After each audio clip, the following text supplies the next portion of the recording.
The proposed merger between Iskandar Waterfront City and its parent Iskandar Waterfront Holdings has been called off. Both companies are vehicle of Tycoon Kang, who had proposed the merger earlier this year. According to the Bursa announcement, the vendors of the proposed land injection decided to pull out of the plan.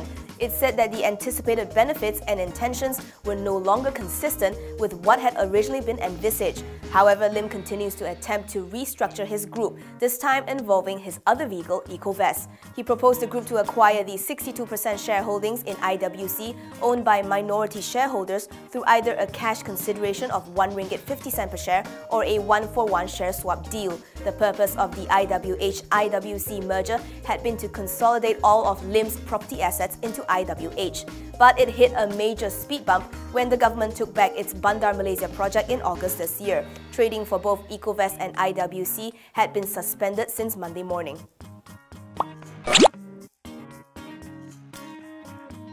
AirAsia plans to sell more stake in non-flying businesses to fund special dividends to shareholders. The LCC says it is close to selling all or part of its leasing arm as well as its 25% stake in Expedia. It will also consider the sale of stakes in its food, engineering and duty-free businesses in the future, but talks on those have yet to happen.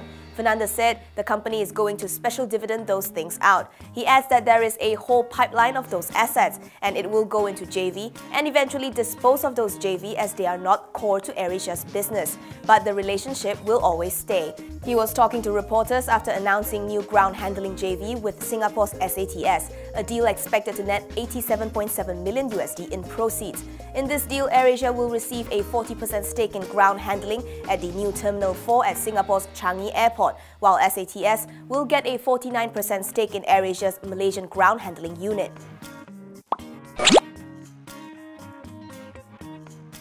Malaysia Marine and Heavy Engineering returned to the black for its third quarter after 7 straight quarters of loss. It posted a net profit of 16.4 million ringgit as opposed to a net loss of 4.53 million last year. Revenue, however, fell 35.4% to 215.35 million ringgit, down from almost 333.5 million ringgit previously. In the Bursa filing, the company said revenue from its marine division declined 14% year-on-year from 113.8 million ringgit to 97.7 million ringgit, mainly due to lower value and number of vessels repaired. The group also saw its share of loss in joint ventures increase to 1.3 million ringgit from 600,000 a year ago, thanks to recognition of additional production costs and delays in ongoing projects.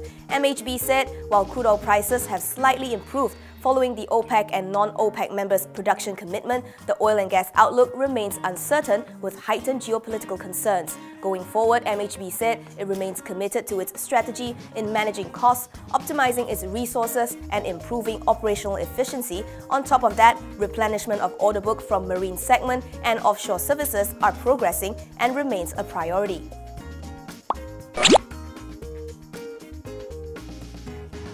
Home buyers have lost 6.2 million ringgit in affordable housing scams, says Urban Wellbeing, Housing and Local Government Minister Noor Omar.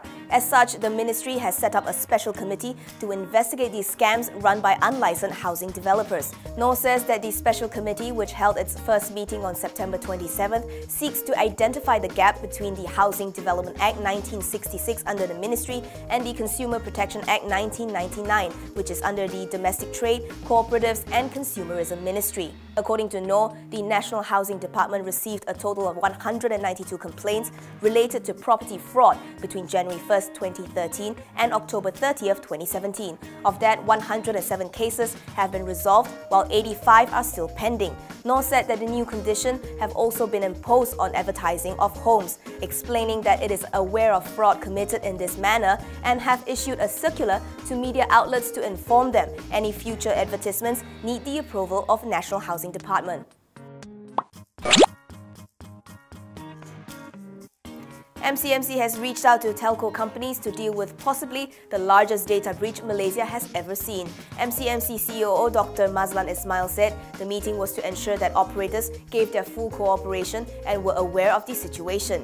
He said this is done so that telco players understand the situation when the police from its commercial crime units meet them to carry out investigations. According to report, 46.2 million mobile phone numbers of Malaysian telcos and mobile virtual network operators have been compromised compromised and were leaked online. Mazlan told Bernama that private data security was under the Department of Private Data Protection under the Ministry of Communications and Multimedia. At the same time, operators are bound by provisions to protect the safety of its customers' private data. Meanwhile, Laoyat.net said the leak included postpaid and prepaid numbers, customer addresses, as well as SIM card details from all major operators, including Digi, Celcom, Maxis, TuneTalk, Redtone, and Altel. The report also confirmed that databases of the Malaysian Medical Council, the Malaysian Medical Association, and the Malaysian Dental Association were also compromised.